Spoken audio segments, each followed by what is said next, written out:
Yo, what it do? Hey, thank y'all for stopping back by the house, man. Y'all already know what it is. I am that boy Box. This is Rough House Boxing TV. Like I said, man, appreciate y'all stopping by the house, man. Y'all come on in. Just wipe your feet, close the door behind you, man. Come on. Well, first of all, gotta say, big shout out, salute to the whole Block fam. It's Marlo's Corner, the homie Trey X. You know what I'm saying? El Finici, Chris Rayner, legendary Top Cats, Kid Mid, you know what I'm saying? Main Boxing Biker, you know what I'm saying? D-Lo Fo Fo, you know what I'm saying? Tone Bangers, everybody that rock out with us, man, over at the corner, man. You know what I'm saying? Hey, salute to the whole LDBC, Lions Den Boxing community. And salute to everybody that pulled up, man, stopped by the house to rock out with us, man. But y'all already saw the title to the video. You pressed on it, so let's go ahead and get it. This is the breakdown for the upcoming Danny Garcia versus Adrian Granados fight, which is going to air tomorrow night. And as always, got my notes. So let's go ahead and get into it, man. Get the good, the bad, the ugly. So we'll start out with Danny Garcia. And Danny Garcia comes in with a record of 34-2-0 with 20 knockouts. Stands 5 feet 8.5 inches tall with a 68.5 inch reach, and he is an orthodox fighter. All right, we'll get into the good. He has a nice jab, has a very good left hook, whether it's to the head or to the body. That's his money shot right there. His bread and butter punch. Good at timing opponents. He's got a pretty good counterpunch game to go with that too. Has a good chin. And he can apply good pressure to his opponents. And I think that's something that he's going to need to do and do effectively in order to get the W against Granados. Let's see, show some slickness and elusiveness. I have seen him slip and duck shots, not all the time, but I have seen it. It's got a nice straight or jab to the body. That's a punch that you're going to see quite a bit of. Helps control range and distance, and also takes a little bit of breath and stamina away from the opponent. He does that. He does that pretty nicely, and he can sit down on his shots. All right, so we will go to the bad. Has trouble with pressure fighters that can weather the storm, meaning fighters that apply good effective pressure and can take the shots that Danny dishes out and still continue to come through that and initiate their own offense. He has trouble with fighters like that, a la Sean Porter, a la Lamont Peterson in the second half of their fight, and a couple of others. Let's see, virtually no back foot game whatsoever. He has to be stationary or coming forward in order for you to see an effective offensive game from Danny Garcia. He keeps the right hand low at times. I noticed that instead of holding the phone here, you see the hand down here, making him susceptible to like looping left hands and things of that nature, left hooks, whatever the case may be. Slow-footed, very slow-footed. Fast feet has never been one of Danny's claim to fame. What else? Has trouble with movement fighters. Fighters that have good footwork, good lateral movement. They tend to give him problems, and he's not his best. He's not at his best when fighting those opponents. Susceptible to the overhand right. I saw Sean Porter, yeah. Sean Porter landed a few, but I saw a nice number of them in the fight with he and Keith Thurman. And he got tagged with that overhand right quite a bit. So we'll see if Adrian Granados has that in his toolkit for this fight tomorrow night. Hand speed is average at best. And a lot of those shots, especially like the power shots that he throws, they seem to be, in my opinion, kind of telegraphed. I know it's probably easier said than done because I'm not in the ring, but yeah, it seems like you can see a lot of those punches coming from a mile away. And he has a low punch volume, low punch output. He's the type that's gonna go one shot, maybe one, two, and then he'll jump back in his safe zone and wait for the opponent to do what he's got to do so he can slip, time, and counter. What else we got? Lacks a second gear, and in parentheses I got no dog. I've said this on multiple live streams this week, but Danny Garcia is the type of fighter that if what he does isn't enough to take the opponent out, if it's not enough to take away their game plan, if it's not enough to discourage and befuddle the opponent, it doesn't seem like he's got any. He normally doesn't have a plan B. And when fighters show that type of resilience against him, and they're able to come through or slip whatever it is that he's throwing at them, and they're able to get at him and still initiate offense, it's like he kind of gives up. You don't see him bite down on the mouthpiece, so to speak, shift it into second gear and take the fight back, away from the opponent. It's just like he's like, oh, woe is me. What I did isn't working. I don't know what else to do. I'm just going to wing shots and look for a home run shot. So we'll see how that goes tomorrow night. Not a devastating puncher. We say he does sit down on shots, but he doesn't seem to have that. At 147, he amongst the elite 147 pounders that he's fought, he doesn't display that one punch devastating knockout type power. Can't get one dimensional when fights get difficult, and we just kind of talked about that. When the fights get difficult, instead of the jab, working off the jab, slipping and countering, you'll just see him winging shots when the fights get difficult, looking for that one punch knockout, and that's when Danny's at his wit's end and he's at his last resort. He's looking for the one punch power shot. Hadn't succeeded against elite 147 pounders. Lost to both Sean Porter and Keith Thurman. Hasn't had a fight since his loss with Sean Porter.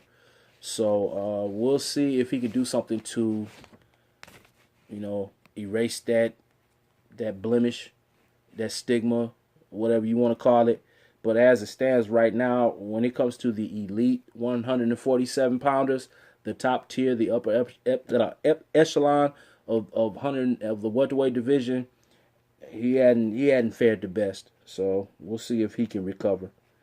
He is a straightforward and back fighter, lacks angles, and that has to do with the lack of footwork, foot speed. A lot of times he doesn't put himself in the best position, the best angles to get his offense off while giving the opponents difficult offenses to come back at. He's right there in front of the opponent. Okay, so now we'll go on to Adrian Granados. Let me get a drink, something real quick. Here we go. All right, now Adrian Granados comes in with a record of 26-2. He's got 14 KOs. He stands 5 feet 9 inches. So he's got a half-inch height advantage, and he has a 74-inch reach advantage. He has almost a 6-inch or 5.5-inch reach advantage on Danny Garcia. So we're gonna see if that reach advantage comes into play, if he's able to control distance with that advantage. And he's also an orthodox fighter. All right, on to the good. It's got pretty good foot movement, pretty good lateral movement. I noticed that in a couple of fights that I watched of his. Some people have labeled him as a straight come forward fighter, but I saw more than that. I saw a decent use of angles. I saw pretty nice foot work and foot movement. He gets around the ring rather fluidly. He moves rather fluidly. He's got a nice bounce in his step, and So I was somewhat pleased with his movement skills, his footwork. He shows traits of being a physical fighter. A lot of the fights he'll start out, trying to be the boxer, but where he wants to be is shoulder to shoulder, chest to chest. He likes to get his head in his opponent's chest and bang away, especially if he can get them on the ropes. And a lot of times he muscles them and out physicals them to where he wants them to be in the ring. So he's got that going for him. It's got not what. Let me say this: he was not able to do that very much at all against Sean Porter. Sean Porter is almost the king of that.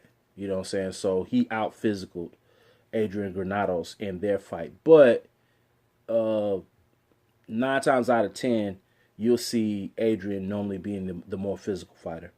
He's got nice short combos, especially the 3-4. That's his best combination that I saw, which is the left and the right hook. So yeah, he will let his hands go. He has a good punch volume. That's the way he beat Amir Khan. Not Amir Khan. I'm sorry.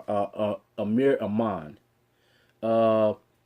Aman actually put him down with a nice short straight right in the first round, and was working his jab real nice. Was working off the jab, but by round 3, maybe 2.5, 3, definitely round 3, that it's like Granados, he shifted in the second gear and in the third gear and in the fourth gear, and the punches kept coming, punches in bunches.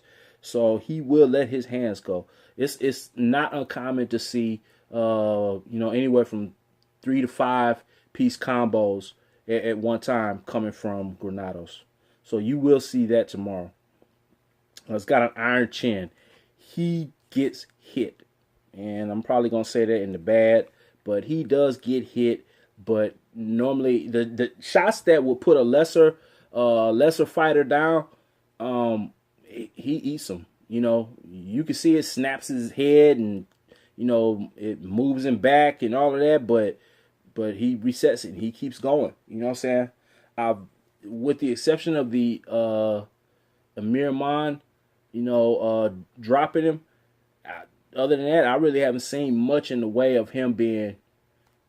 I haven't seen him put down other than that, and I haven't seen anybody else that looked like they staggered him with anything. And I've seen him get hit with some hard flush shots. So that chin, his beard is up to par. He's got a nice right hand that I don't think he uses it enough, but when he does, he's able to get some nice pop on it. He's got a high motor and high punch output, and we kind of spoke about that with the him letting his hands go. But during the course of the fights, he normally starts at a high pace, a high rate, and by the end of the fight, it's still normally a pretty high rate, pretty high pace. The punch count is still pretty high. So he's got that nice motor that's made for the long haul. He's got that marathon motor. It's got good inside game. I like his inside game. Like I said, where he wants to be against his opponent is shoulder to shoulder, chest to chest. Get his head right here, and get his forehead right here or right here, and then just wail away. Combination shots, whether it's body or head. That's what he likes to do. Can overwhelm opponents with volume punches, and we've already touched on that in different points. But yeah, if your punch output isn't high, you're gonna have a long night against Adrian Granados because punches are gonna be coming your way. All right, on to the bad. Leaves himself open defensively quite a bit, and then after that, I got gets hit a lot. He is not the slickest of fighters at all, not the most elusive of fighters at all. He is there to be hit, But that being said, he normally weathers the storm and makes his way through it. Not a devastating puncher. Doesn't have that one punch knockout power. When he does put opponents down, it's normally by overwhelming them with a series of punches. And in parentheses, I've got sometimes has pity pat shots. You see a lot of arm shots, and a lot of that is because I've seen where he doesn't effectively get max torque and extension on his shots, and he doesn't sit down on them. That's something that I hope they worked on in camp, because I think if he gains Danny's respect early, it's not going to do anything but help him out. Danny can be discouraged quickly, in my opinion, and you can make Danny scrap his playbook quickly if you can get him to respect your power. So that's something that we'll see if he's able to do. Drops his hands after exchanges, and when I say drops his hands, I mean it goes from to down by his waist, and a lot of times he's still in the kill zone, so he needs to be able to come out of exchanges in a good defensive posture, defensive position, or else he might catch something that'll be real bad for him. Underutilizes the jab as the fight goes on. His jab starts out, pretty decently for the first, I say, quarter of the fight. But after that, when he feels like he can get inside on his opponent, a lot of times his jab kind of goes out the window, and from there it goes to power combo central, power, 3, 4, 5, 6, city. Hooks and uppercuts. That's what you get a lot, I have seen him work straights from in close, but in being that close, he gets hit. When he tries to back up and give himself room to throw that straight, I've seen him get hit quite a bit. But like we were talking about the jab, as the fight goes on, the jab gets faint. The jabs get fewer and far in between. So that's something I would also like to see. Is I would like to see him keep a good jab, especially in this fight, because he's got, like we said, a 5.5-inch reach advantage on Danny. If he's able to establish that jab throughout the fight, there's so many good things that can come off that jab. All right, doesn't sit down on shots enough, and we kind of hit on that earlier. A lot of his punches are arm punches, punches that, like we said, don't get max torque, max extension, doesn't sit down on, so he can't get the maximum amount of pop and power on his shots. The kind of shots that make opponents, go, whoa, So, yeah, it's going to be, this fight, in my opinion, is going to be the battle of the gas tanks. And that's whoever can, let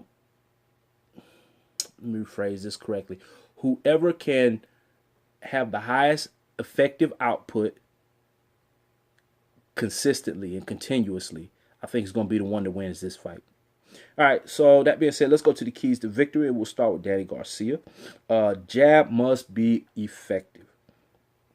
And I want to see Danny with a nice stiff jab with his head off the center line, making him a harder target to come back at, instead of him keeping his head square on the center line like he normally does.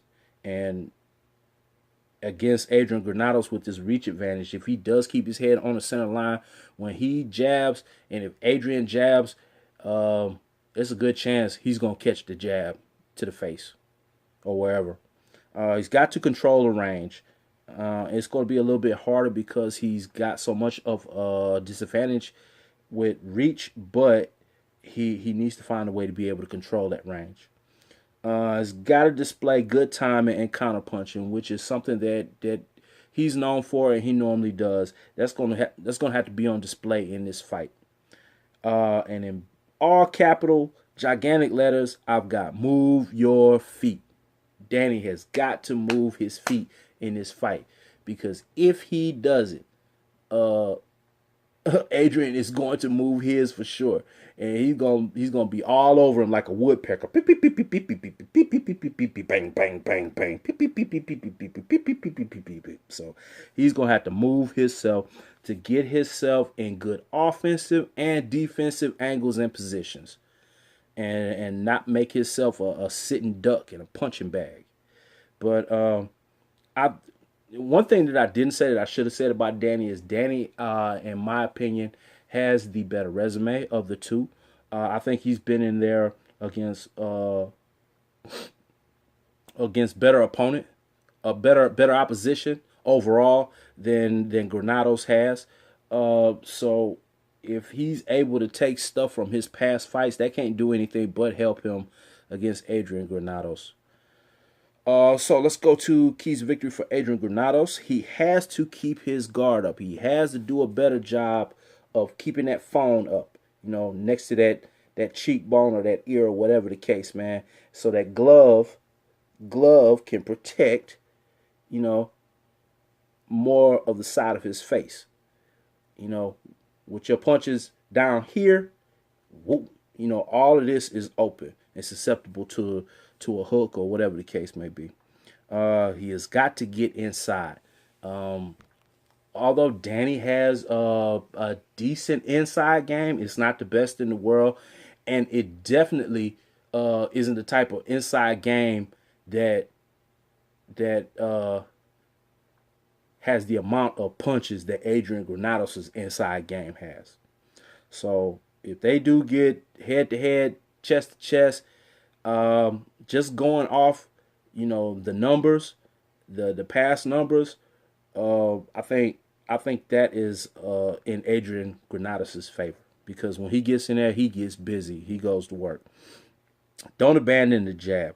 Like I said, I would love to see Adrian have that good, sharp jab, especially in this fight with the reach advantage, throughout the entire fight. I think they can't do anything but help him, and I think the fact of Danny Garcia being kept on the end of that jab and not being able to get the distance and the range that he wants, I think that'll go a long way in helping frustrate and